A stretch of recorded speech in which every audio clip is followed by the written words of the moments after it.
ডিমের কোরমা তো অনেকেই খেয়েছেন। একবার এই রেসিপিতে ট্রাই করুন। আশা করছি আমার মতো আপনারাও এই রেসিপির ফ্যান হয়ে যাবেন।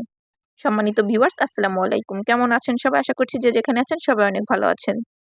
এই মুহূর্তে দেশে এবং দেশের বাইরে যে যেখান থেকে আমার ভিডিওটি দেখছেন সবাইকে জানাই আন্তরিক শুভেচ্ছা এবং অভিনন্দন। আজ আপনাদের সাথে খুবই সহজে পারফেক্ট ডিমের কোরমা রেসিপি শেয়ার করব। আশা করছি বরাবরের মতো আজকের রেসিপিটিও আপনাদের কাছে ভালো লাগবে। তো চলুন দেখে নিই সম্পূর্ণ প্রস্তুত প্রণালী। এখানে আমি 10টার মতো সিদ্ধ ডিম নিয়েছি আর ডিমগুলোর খোসা ছাড়িয়ে নিয়েছি। এখন আমি এর ভিতর অ্যাড করে দিচ্ছি পর্যাপ্ত পরিমাণে লবণ। লবণ দিয়ে আমি ডিমগুলোকে ভালো মতো মেখে নিচ্ছি। আজকের কোরমাটা আমি একদম সহজ পদ্ধতিতে রান্না করার চেষ্টা করেছি, কিন্তু স্বাদটা হবে অসাধারণ। এখন আমি একটা ব্লেন্ডার জার নিয়েছি আর এখানে আমি 3 ধরনের বাদাম নিয়েছি। আপনারা চাইলে এক ধরনের বাদামও নিতে পারেন। 2-3টা কাঁচামরিচ দিয়ে দিচ্ছি আর দিয়ে দিচ্ছি পেঁয়াজ কুচি। আমি এখানে 2 মুঠ পরিমাণ পেঁয়াজ কুচি দিয়েছি আর একটু পানি দিয়ে এটাকে ব্লেন্ড করে একটা সাইডে রেখে দিচ্ছি। চুলায় একটা প্যান বসিয়ে নিয়েছি। প্যানের ভিতর দিয়ে দিচ্ছি পর্যাপ্ত পরিমাণে সয়াবিন তেল। তেলটাকে এখন একটু গরম করে নিতে হবে। যখন তেলটা একটু গরম হয়ে আসবে তখন আমি একে একে এর ভিতর সবগুলো ডিম দিয়ে দিব। ডিমগুলো দিয়ে তারপর এটাকে আলতো হাতে নেড়েচেড়ে একটু ভেজে নিতে হবে। একদম কড়া করে ভাজা যাবে না, হালকা করে একটু ভেজে নিতে হবে। কড়া করে ভাজলে কিন্তু ডিমটা শক্ত হয়ে যাবে, খেতে বেশি ভালো লাগবে না। এরকম নরম রেখে হালকা করেই ভেজে নিয়েছি। এখন আমি ডিমগুলো তুলে নিচ্ছি। এখন আমি আরো কিছুটা তেল অ্যাড করে দিচ্ছি। সাথে দিয়ে দিচ্ছি আমি এখানে সব ধরনের গরম মসলা, এলাচ, দারচিনি, তেজপাতা। এই 3টা মসলা দিলেই হবে, আর কোনো ধরনের গরম মসলা দেওয়ার কোনো প্রয়োজন নেই। এখন আমি অ্যাড করে দিব বাটা মসলা। এখানে 1.5 চামচ করে দিয়েছি আদা বাটা এবং রসুন বাটা। এটাকে একটু ভেজে নিতে হবে যাতে করে আদা রসুনের কাঁচা গন্ধটা চলে যায়।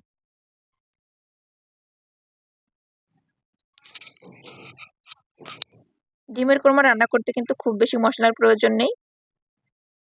তো আদা রসুনটা যখন ভাজা হয়ে যাবে তখন আমি ব্লেন্ড করা মশলাটা দিয়ে দিচ্ছি। আবারও নেড়েচেড়ে সবগুলো মশলাকে ভেজে নিচ্ছি। আমার খুবই প্রিয় একজন মানুষের জন্য আজকে এই ডিমের কোরমাটা রান্না করেছিলাম। মাশাআল্লাহ, খেতে কিন্তু খুবই মজার হয়েছিল। তো এটা যখন একটু ভুনা ভুনা হয়ে আসবে তখন আমি এর ভিতরে অ্যাড করে দিচ্ছি হাফ চা চামচের মতো লবণ। 1/3 টিস্পুন দিয়েছি লাল মরিচের গুঁড়া, এটা আমি কালারের জন্য দিয়েছি। আপনারা চাইলে আরেকটু বেশিও দিতে পারেন। আর 1/3 টিস্পুন করে দিয়ে দিচ্ছি জিরা বাটা আর ধনিয়া বাটা। এরকম কম পরিমাণে মশলা ব্যবহার করলেই হবে, খুব বেশি মশলা ব্যবহার করার প্রয়োজন নেই।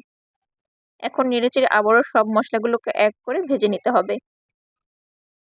যখন এরকম একটু ভাজা ভাজা হয়ে আসবে তখন আমি এর ভিতর অ্যাড করে দিব কিছুটা পানি। এই পানিটা দিয়ে মশলাটাকে কষিয়ে নিতে হবে। অবশ্যই যে কোনো খাবার রান্না করার সময় মশলাটাকে এভাবে একটু কষিয়ে নিলে খেতে বেশি টেস্টি হয়। এখন মশলাটা কষানো হয়ে গিয়েছে আর উপর দিকে তেল ভেসে উঠেছে। এই পর্যায়ে আমি এর ভিতর অ্যাড করে দিচ্ছি লিকুইড দুধ। আমি এখানে 1.5 কাপের মতো লিকুইড দুধ ব্যবহার করেছি। 10টা ডিমের জন্য 1.5 কাপ লিকুইড দুধই যথেষ্ট।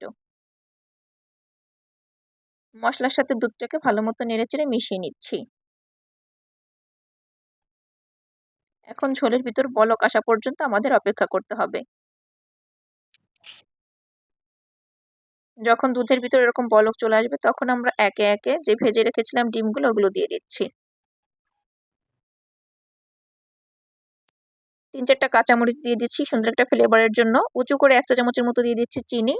আমার কাছে কোরমাতে খুব বেশি মিষ্টি ভালো লাগে না, তাই আমি 1 চা চামচ ব্যবহার করেছি। আপনারা চাইলে এখানে 1.5 চা চামচ বা 2 চা চামচ ব্যবহার করতে পারেন।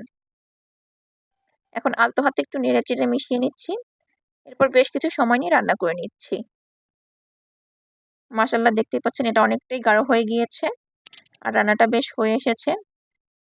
এই পর্যায়ে আমি ভিতর অ্যাড করে দিচ্ছি কিছু পেঁয়াজ বেরেস্তা। রান্নার শেষের দিকে এরকম পেঁয়াজ বেরেস্তা দিলে খুব সুন্দর একটা ফ্লেভার আসে। আর উঁচু করে 1 চা চামচ দিয়ে দিচ্ছি ঘি। ডিমের কোরমাতে অবশ্যই একটু ঘি ব্যবহার করার চেষ্টা করবেন, এতে করে কিন্তু খুব সুন্দর একটা ফ্লেভার আসবে। আর খুব বেশি সময় ধরে কিন্তু রান্না করার প্রয়োজন নেই। আর 2-1 মিনিটের মতো রান্না করে আমি এই ডিমের কোরমাগুলোকে চুলা থেকে নামিয়ে নিব। দেখতেই পাচ্ছেন এর গ্রেভিটা অনেকটাই ঘন হয়ে গিয়েছে। এখন আমি আস্তে আস্তে চুলার জালটা অফ করে দিচ্ছি। আপনারা চাইলে এই কোরমাটা সাদা ভাত বা পোলাওর সাথে সার্ভ করতে পারেন, খেতে কিন্তু অসম্ভব মজার। আমার হাতের এই ডিমের কোরমাটা আমার পরিবারের সবাই অনেক বেশি পছন্দ করে, যার কারণে মাঝে মাঝেই রান্না করা হয়। আপনারা কে কে আমার মতো ডিমের কোরমা রান্না করেন অবশ্যই কিন্তু কমেন্ট করে জানাবেন। আর যারা অন্যভাবে রান্না করেন অবশ্যই এইভাবে একবার ট্রাই করে দেখবেন। এতক্ষণ যারা আমার ভিডিওটি দেখছিলেন সবাইকে জানাই অসংখ্য ধন্যবাদ। সবাই ভালো থাকবেন, সুস্থ থাকবেন। ইনশাআল্লাহ দেখা হবে নতুন কোনো ভিডিও নিয়ে। আসসালামু আলাইকুম। ধন্যবাদ সবাইকে।